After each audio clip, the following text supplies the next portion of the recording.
കരൂർ ദുരന്തത്തിൽ തമിഴക വെട്രിക്കഴകം നേതാവ് നടൻ വിജയ് അതീവ ദുഃഖിതനാണെന്നും മരിച്ചവരുടെ കുടുംബാംഗങ്ങളുടെ കാലിൽ വീണ മാപ്പ് പറഞ്ഞെന്നും വെളിപ്പെടുത്തൽ. പാർട്ടി പരിപാടിക്കിടെ ഉന്തിലും തള്ളിലും 2 കൊച്ചുമക്കളെയും മരുമകളെയും നഷ്ടമായ കരൂർ തന്തോണിമല സ്വദേശി വേണിയാണ് ഇക്കാര്യം വെളിപ്പെടുത്തിയത്.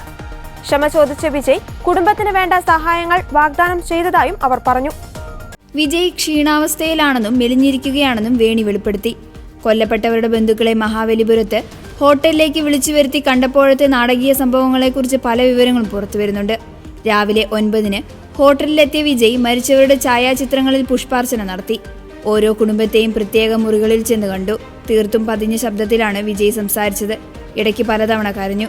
ഓരോ കുടുംബവുമായും 25 മിനിറ്റ് വരെ സംസാരിച്ചെന്നും പറയുന്നു.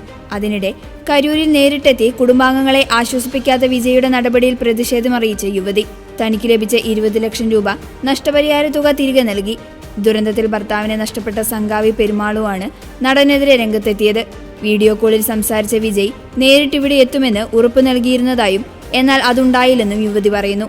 അതേസമയം സംഗാവിയുടെ ഭർത്താവിന്റെ ബന്ധുക്കളിൽ ചിലർ വിജയ് മഹാബലിപുരത്ത് ഹോട്ടലിൽ നടത്തിയ പരിപാടിയിൽ പങ്കെടുത്തിരുന്നു. ഇത് തന്റെ അറിവോടെയല്ലെന്നാണ് യുവതിയുടെ പ്രതികരണം. യുവതിയുടെ തീരുമാനത്തിനു പിന്നിൽ പ്രാദേശിക രാഷ്ട്രീയക്കാരുടെ ഇടപെടലാണെന്ന് ആരോപണവുമായി ഭർത്താവിന്റെ വീട്ടുകാർ രംഗത്തെത്തിയിട്ടുണ്ട്. അതിനിടെ തിരുച്ചിറപ്പള്ളിയിൽ വിജയ്ക്കെതിരെ പോസ്റ്ററുകൾ പ്രത്യക്ഷപ്പെട്ടു. കഴിഞ്ഞ വർഷം വിക്രവാണ്ടിയിൽ നടന്ന സമ്മേളനത്തിനിടെ ജീവൻ നഷ്ടമായ TVK ഭാരവാഹികളായ ശ്രീനിവാസൻ, കലയെ എന്നിവരെയും കുടുംബങ്ങളെയും വിജയ് മറന്നെന്നും തിരിഞ്ഞു നോക്കിയില്ലെന്നും ആരോപിച്ചാണ് പോസ്റ്ററുകൾ പുറത്തുവന്നത്. ഇരു സംഭവങ്ങളിലും TVK പ്രതികരിച്ചിട്ടില്ല.